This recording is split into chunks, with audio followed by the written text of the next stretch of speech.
જૂનાગઢની સરકારી હોસ્પિટલમાં રૂમ બંધ કરીને નમાઝ અદા કરવામાં આવતી હોવાનો એક વિડીયો સોશિયલ મીડિયામાં વાયરલ થયો છે। કોઈ વ્યક્તિએ રૂમની બારી બહારથી આ વિડીયો ઉતારી લીધો અને આ વિડીયો હવે સોશિયલ મીડિયા પર વાયરલ થયો છે।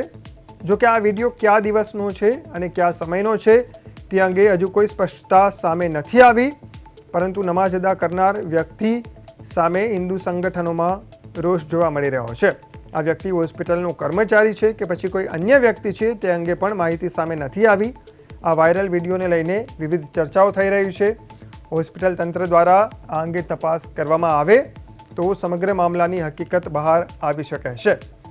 તો હાલ આ વાયરલ વિડીયોની સત્યતા અને તેમાં દેખાતી વ્યક્તિ અંગે સત્તાવાર માહિતી સામે નથી આવી। હોસ્પિટલ તંત્રની તપાસ બાદ જ સમગ્ર ઘટનાની સાચી હકીકત સ્પષ્ટ થઈ શકે છે। તો જૂનાગઢમાં સરકારી હોસ્પિટલમાં એક વ્યક્તિ નમાઝ અદા કરી રહ્યો છે અને તેનો વિડીયો સોશિયલ મીડિયા પર વાયરલ થયો છે। રૂમ બંધ કરીને આ વ્યક્તિ નમાઝ અદા કરી રહ્યો છે।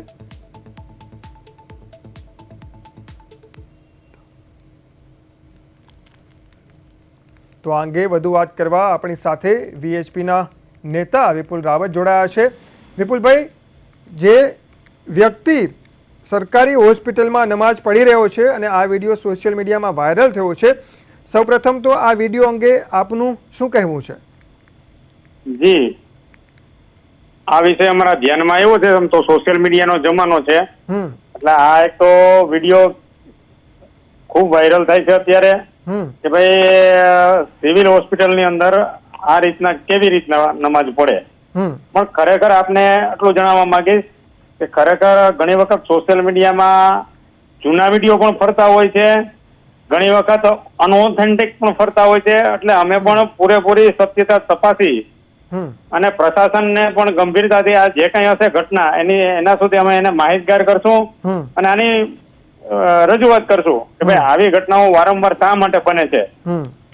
અને ખાસ કરીને ઘણા બધા વિષયોમાં કેવું હોય છે કે ભાઈ સોશિયલ મીડિયાનો જમાનો છે, ઘણી વખત કોઈ પણ બીજી જગ્યાનો વિડીયો અન્ય જગ્યાએ ફરતો હોય છે, પણ જ્યાં સુધી ઓથેન્ટિક ન થાય ત્યાં સુધી અમે આ ઘટનાને નજરઅંદાજ કરીએ છીએ। બરાબર, માની લો કે આ વિડીયો સરકારી હોસ્પિટલનો જ હોય અને થોડા મહિના પહેલાનો હોય, તો સરકારી હોસ્પિટલમાં આવી રીતે નમાઝ પઢવી એ કેટલી યોગ્ય આપના મતે? જી, આપનો પ્રશ્ન ખૂબ જ વ્યાજબી છે કે ખરેખર કોઈ પણ જગ્યા ઉપર આવી રીતના કાંઈ પણ કરવું એ ક્યારેય વ્યાજબી નથી અને ક્યારેય એને સાખી પણ નથી લેવાતું। અને આપણને તો ખ્યાલ છે કે ભાઈ વિશ્વ હિન્દુ પરિષદ, બજરંગ દળ, જે કોઈ આવી ઘટનાઓ બને છે તો તંત્ર અને પ્રશાસનનું સૌ પ્રથમ ધ્યાન દોરે છે, કારણ કે કાયદા બધા માટે સમાન છે। એટલે ખાસ કરીને પ્રશાસનને પણ અમે અવગત કરશું ને આગામી સમયમાં અમે યોગ્ય રજૂઆત કરશું। આ વિડીયોને લઈને આપની કોઈ માંગ હોસ્પિટલ તરફ કરવામાં આવશે, હોસ્પિટલ સામે સમક્ષ? જી ચોક્કસ, કેમ નહીં, કારણ કે આવા વિડીયો અવારનવાર બને છે, કોઈ પણ જગ્યાનો હોય, પણ આવી ઘટના ક્યારેય પણ સરકારી જગ્યા ઉપર અથવા જાહેર પ્રશાસનિક સ્થળો ઉપર તો ન જ બનવી જોઈએ। એના માટે આપણા ધાર્મિક સ્થાનો ખૂબ જ છે, તો આપણે સમયસર ત્યાં જવું જોઈએ અને ત્યાં આપણી જો કોઈ ધાર્મિક પરંપરા હોય એને અનુસરવી જોઈએ। પણ જાહેર વિષયમાં ખરેખર આ કૃત્ય અથવા નમાઝ પઢવામાં ક્યારેય સાંખી ન લેવાય। અમે પણ પ્રશાસનને અને સિવિલ હોસ્પિટલ સ્ટાફ અને આના માટે અમે મળવાના છીએ, અમે ટીમ સાથે ચર્ચા પણ કરવાના છે અને વહેલી તકે અમે યોગ્ય રજૂઆત કરવાના છે કે ભાઈ આ ક્યારેય આવી ઘટના ન બને। બરાબર વિપુલભાઈ, અમારી સાથે જોડાયા પ્રદેશ 24 સાથે, એ બદલ આપનો આભાર। તો આ જે વિડીયો વાયરલ થયો છે તેને લઈને હિન્દુ સંગઠનના નેતા વીએચપીના જૂનાગઢ શહેરના મંત્રી આપણી સાથે જોડાયા હતા। તેમના દ્વારા કહેવામાં આવ્યું છે કે આ અંગે તેઓ રજૂઆત કરશે હોસ્પિટલ તંત્રને અને તપાસ કરવામાં આવે તેવી માંગ કરશે।